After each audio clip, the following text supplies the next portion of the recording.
हाँ तो शुरू करते हैं यार। तो आज हम पढ़ेंगे कि इनपुट आउटपुट स्ट्रीम क्या होती है। ठीक है, तो अपनी जो फाइल है उस फाइल का नाम होता है आईओ स्ट्रीम। ठीक है, आईओ स्ट्रीम फाइल का नाम होता है जो हम यूज़ करते हैं सी प्लस प्लस में। इसकी फुल फॉर्म होती है input output stream. Input output stream, ठीक है। ये अपनी मैं पुरानी वीडियोज़ में पहले भी बताया था। ठीक है, अब देखो इसका काम क्या होता है। तो पहले तो समझते हैं स्ट्रीम क्या होती है। स्ट्रीम क्या होती है, जो हमारा कंप्यूटर है वो क्या समझता है, ज़ीरो वन समझता है, ज़ीरो और वन इसकी सीक्वेंस समझता है। तो इस फॉर्म में जो डाटा है वो ट्रांसफ़र होता है। ठीक है, तो स्ट्रीम कहलाती है हमारी सीक्वेंस ऑफ बाइट्स।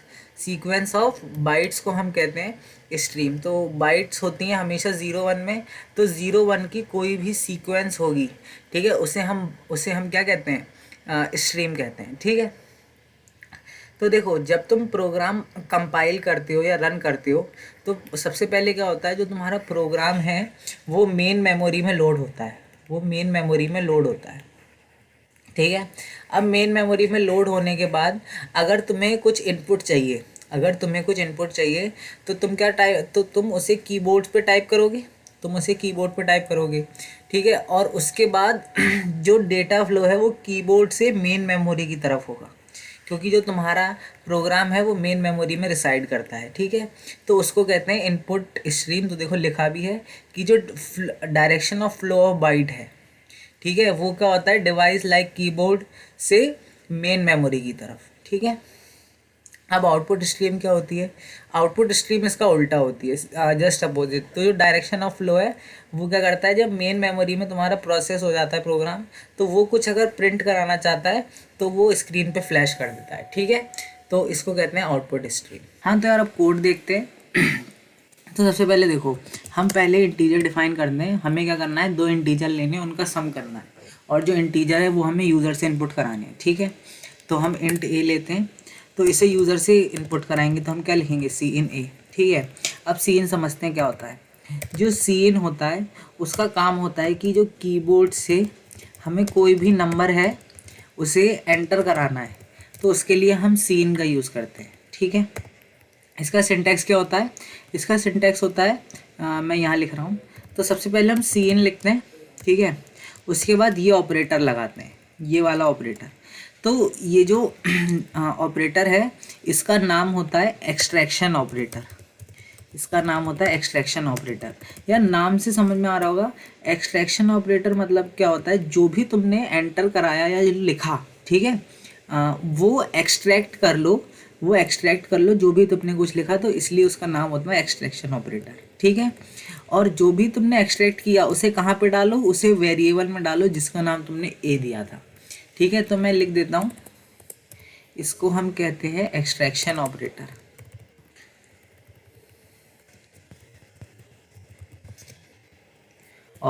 ठीक है, ये इसका नाम होता है। ठीक है, अब दूसरा नंबर इनपुट कराते हैं तो उसका नाम देते हैं हम बी। अब हम कराते हैं सी इन बी। ठीक है, तो इसमें भी हमने एक्सट्रैक्शन ऑपरेटर का यूज़ किया और फिर सी इन का यूज़ किया। ठीक है, तो हमने बी नंबर इनपुट करा लिया। अब एक हम बनाते हैं इंट सम। उसमें क्या डालेंगे, ए प्लस बी। ठीक है, अब हम क्या कराएंगे, सी आउट सम। अब इसमें स्लैश एन करा देंगे, तो स्लैश एन के बाद हमें पता ही है, स्लैश एन का मीनिंग ये होता है कि तुम अगली लाइन, जो अगली पॉइंटर होगा उसकी लाइन चेंज हो जाएगी। फॉर एग्ज़ाम्पल अगर तुम्हारा पॉइंटर यहाँ था, तो जो पॉइंटर है वो तुम्हारा नेक्स्ट लाइन में चला जाएगा और सबसे पहले पॉइंट करने लगेगा नेक्स्ट लाइन में। ठीक है, तो ये स्लैश एन का मतलब होता है। तो ये जो साइन है, ठीक है, इसका जो नाम होता है, इसका नाम होता है इंसर्शन ऑपरेटर। कि जो भी तुमने प्रोसेस किया या जो भी तुम प्रिंट कराना चाह रहे हो उसे स्क्रीन पे एंटर कर दो, तो इसका नाम इसलिए रखा है हमने इंसर्शन ऑपरेटर।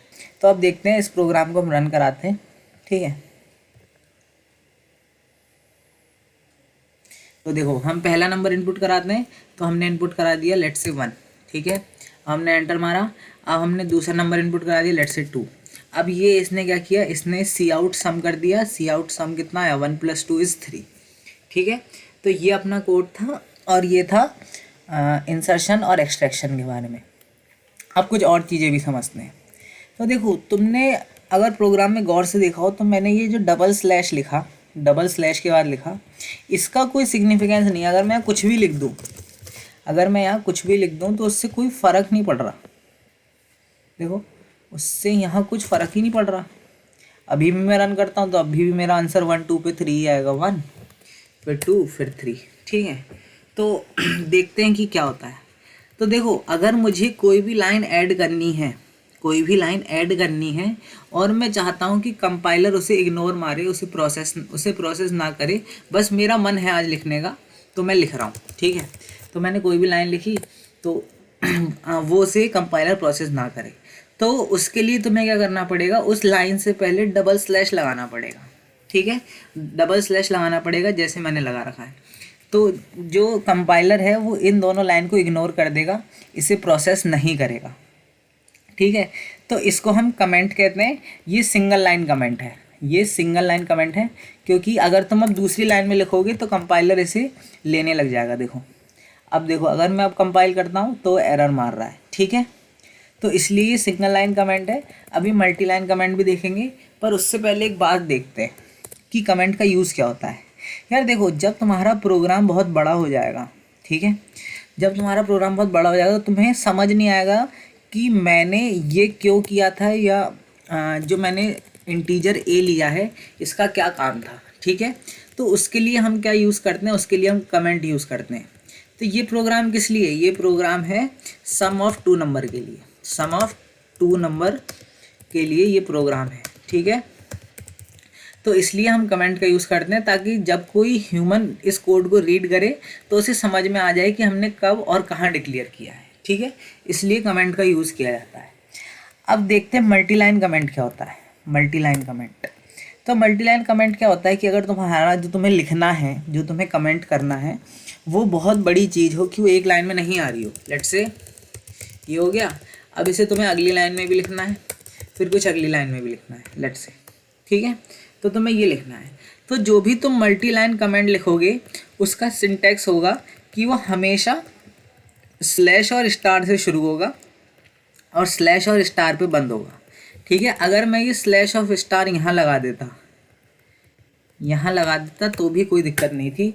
तो ये जो पूरी चीज़ है, ये जितना भी मार्क्ड है, ये पूरा कमेंट आउट हो जाएगा और मेरा कुछ नहीं चलेगा। देखो program finished with exit code 0, क्योंकि हमने रिटर्न 0 करवाया था तो इसने एग्जिट कोड 0 दिया, तो इसलिए जितनी भी सारी लाइनें थी इग्नोर हो गई। ठीक है, तो इसे हम कहते हैं मल्टी लाइन कमेंट, क्योंकि ये एक से ज़्यादा लाइन में काम कर सकता है। ठीक है, तो आज के लिए बस इतना ही।